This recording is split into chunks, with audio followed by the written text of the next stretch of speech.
তুমি তো আমাকে বলেছিলে যে তোমার মেঝেতে শোয়া অভ্যেস আছে, তাহলে কি করে হয় এমন? জানি না,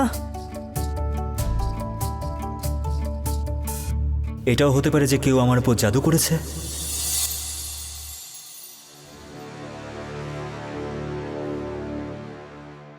জাদু? তাই জন্যই না তোমার সব সময় এই রুদ্রমালাটা পরা উচিত। কোন কথা কোথায় নিয়ে যাও তুমি? না প্রেম, এই রুদ্রমালাটা তোমার দাদু তোমাকে দিয়েছিল তোমার সুরক্ষার জন্য। এটা সব সময় পরে থাকবে, যাতে এটা তোমায় রক্ষা করতে পারে।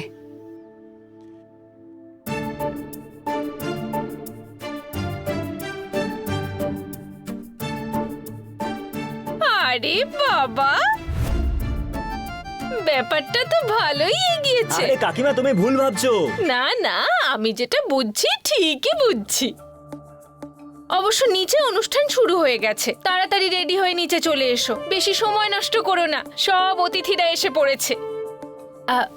সরি,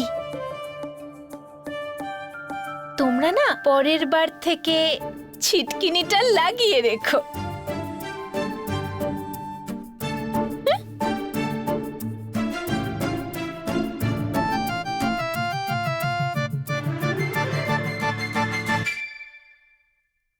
কাল রাত থেকেই রানী কর্ণমোহিনীকে কোথাও দেখতে পাচ্ছি না। মনে হয় উনি মায়াবনে ফিরে গেছেন। আরে ভাই, নতুন বউর আসতে আর কত দেরি হবে? এই নিন, এসে গেছে আপনাদের নতুন বৌমা।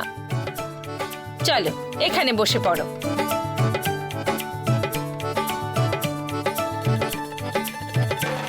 বউকে তো একেবারে মা লক্ষ্মীর মতো লাগছে। হ্যাঁ, বাগানে যদি ভালো ফুল আসে তখন মালির দায়িত্ব আরো বেড়ে যায়।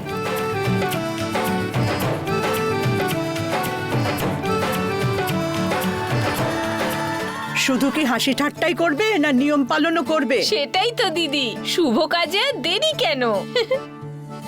দিদি, এই নাও, নতুন বৌমাকে টিকা পরিয়ে দাও, আর এই নারকেল দিয়ে ওকে এই আজ্ঞা দাও, বৌমাও যেন তোমার মতো আমাদের সংসার সামলাতে পারে।